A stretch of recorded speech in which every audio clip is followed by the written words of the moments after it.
also known as Xenomorph XX-121 or Internecivus raptus, is a fictional endoparasitoid, alien species that is the antagonist of the Alien film series. The species first debuted in the film Alien, 1979, and re-emerged in the sequels Aliens, 1986, Alien 3, 1992, and Alien Resurrection, 1997. This species is back in the original series, first with a predecessor in Prometheus, 2012, and a more evolved form in Alien, Covenant, 2017. They also appear in the crossover films Alien vs. Predator, 2004, and Aliens vs. Predator, Requiem, 2007, and one of the creature's skulls makes a brief appearance in Predator 2, 1990. Additionally, the alien features in various books and video games stemming from the franchises. Originally originated in a lithograph titled Necronum IV, the Xenomorph concept is credited to Swiss artist and surrealist H.R. Giger and was refined for the first film in the series, Alien. The realistic effects of the alien's head were engineered and constructed by Italian special effects designer Carlo Rambaldi. Both the design and life cycle of the species have been extensively expanded, sometimes in an inconsistent manner, throughout each film. In contrast to many other alien races in science fiction, such as the Daleks and Cybermen in Doctor Who, or the Klingons and Borg in Star Trek, the aliens are not sagacious toolmakers. They lack any kind of technological civilization and are therefore primal, predatory creatures with no goals other than the propagation and self-preservation of their species, including the elimination of other life forms that may threaten their existence.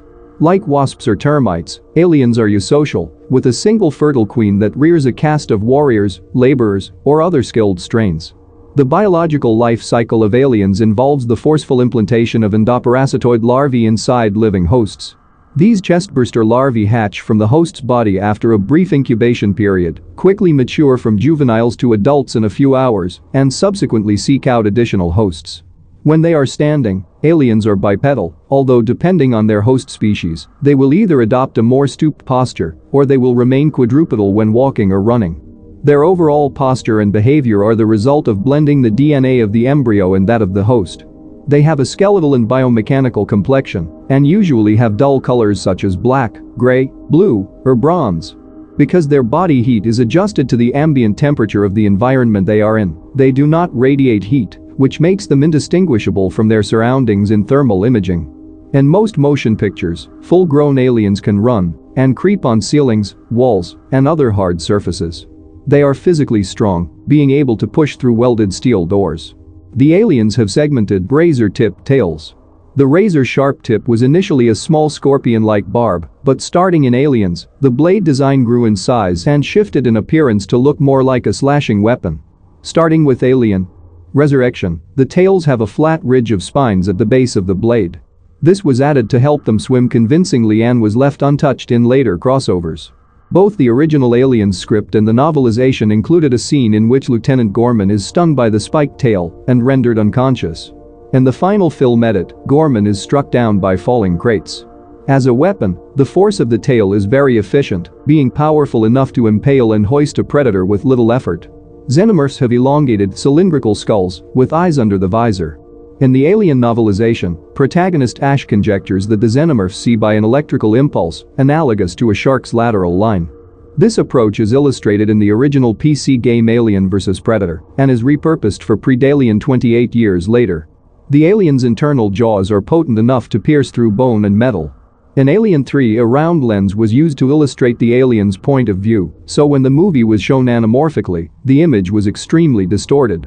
In the novelization of the film Alien, the creature remains hypnotized by a rotating green light for several minutes. In Aliens, the adult creatures have a more heavily textured head rather than a sleek carapace. In an Aliens documentary, it was theorized that this was part of the creature's coming of age, as they had been alive much longer than the original Alien, even though James Cameron stated that he merely left the carapace off because he liked it better that way.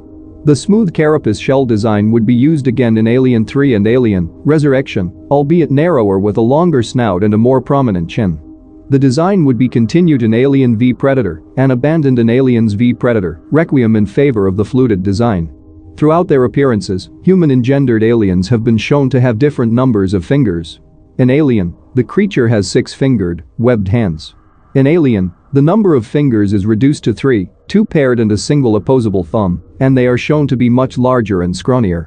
In Alien: Resurrection, digit count increases to 4, with 2 long central fingers and a pair of thumbs. This pattern is retained in the Alien vs Predator films, even though the hands were made larger to make the aliens look more formidable up against the predators. Alternately, aliens have been depicted as plantigrade and digitigrade creatures, usually with their host. Human-spawned aliens used to be portrayed with humanoid hind limbs, while in Alien 3, the protagonist alien sported double-jointed legs due to its quadrupedal host. This trait would be maintained in Alien: Resurrection for the human-created aliens. Tom Woodruff, who had formerly played the dog alien in Alien 3, characterized the human-spawned aliens in Resurrection as more dog-like than the preceding creature, despite being born from human hosts. The human-spawned alien warriors would again assume a plantigrade stance in Alien vs Predator. During several events in Alien: Resurrection at the USM Auriga, in the crossover movie Alien vs Predator, in Aliens at LV-426 Hadley's Hope Colony, and in Alien 3, when they attempt to catch the alien in the main construction sites, the species exhibited observational learning and problem-solving skills, and the ability to manipulate machinery at a very basic level.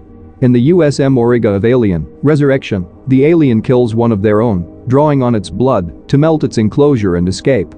In Alien vs Predator, they use a similar ploy to free the queen from her chains.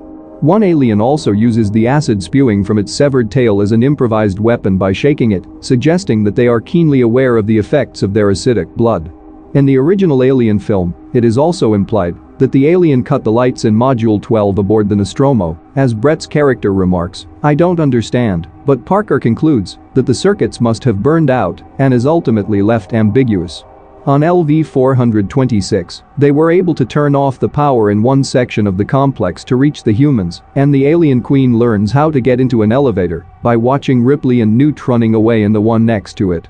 The novelization of the film features a scene in which Bishop conjectures that the Queen building her nest in the base's main power plant may have been deliberately chosen either for the feral, animalistic reason of the warmth it would provide, or for the more rational reason of selecting a location where any attacker would be unable to destroy her without destroying the entire facility.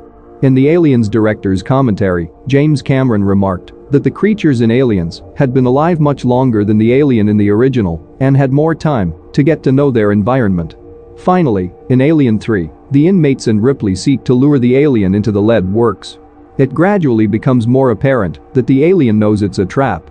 He is hesitant to enter the lead works at one point, and at other times, he stops just before he enters the lead works. All of this, in the end, indicates that it acknowledges danger and always tries to avoid it.